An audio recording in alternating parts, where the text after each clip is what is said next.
నాకేమైంది? నేను ఇలా కోతిలా మారిపోయాను. నేను కూడా మారిపోయాను కోతిగా. ఖురాన్లో ఒక జాతి గురించి ప్రస్తావన ఉంది. ఆ జాతి ప్రజలందరినీ అల్లాహ్ కోతులుగా మార్చేశాడు. అసలు ఏం జరిగిందంటే, ఇస్రాయేలు జాతివారు సముద్ర తీరంలో నివసిస్తూ ఉండేవారు. అల్లాహ్ వారికి ఒక ప్రత్యేక ఆదేశం ఇచ్చాడు.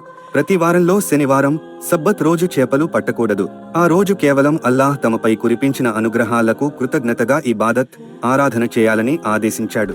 కానీ సబ్బత్ రోజున సముద్రంలో చేపలు తమను ఏమీ చేయవన్న విషయం వాటికి తెలిసినట్లు ఆ రోజునే అవి తీరానికి వచ్చి ఊరించేవి.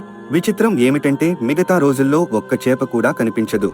చివరికి ఒక సబ్బత్ రోజు ఉదయం ఆ జాతిలోని కొంతమంది ప్రజలు చేపలు పట్టడానికి వెళ్లారు. కానీ దైవభయం కలిగిన ప్రజలు ఈ విషయం గురించి తెలిసి దైవాదేశాలను అతిక్రమించవద్దని వారికి హితోపదేశం చేశారు. కానీ దురాశకు గురైన వారు వినలేదు. అందువల్ల పట్టణం నడిబొడ్డున ఒక గోడ నిర్మించి సబ్బత్ పాటించే ప్రజలు, సబ్బతను అతిక్రమించిన ప్రజలుగా పట్టణాన్ని విభజించడం జరిగింది. అల్లాహ్ శిక్ష తమపై ఎక్కడ పడుతుందో అని మంచివాళ్లు భయపడ్డారు. ప్రవక్త దావూద్ అలైహిస్సలాం స్వయంగా దైవ ఆజ్ఞను అతిక్రమించిన వారిని హెచ్చరించడానికి వెళ్లారు. అల్లాహ్ ఆదేశాలను అతిక్రమిస్తే అల్లాహ్ శిక్ష వారిని పట్టుకుంటుందని నచ్చజెప్పారు. కానీ వారు వినలేదు. వారి వైఖరిని చూసి కొందరు వారిని వారి కర్మకు వదిలివేయడమే మంచిదని చెప్పారు. చివరికి వారిపై దైవ శిక్ష వచ్చి పడింది. అది ఎలా అంటే, సబ్బత్ నియమాన్ని ఉల్లంఘించిన ఆ జాతి వారు కోతులుగా మారిపోయారు. తర్వాత ఒక పెద్ద భూకంపం నగరాన్ని కుదిపేసింది.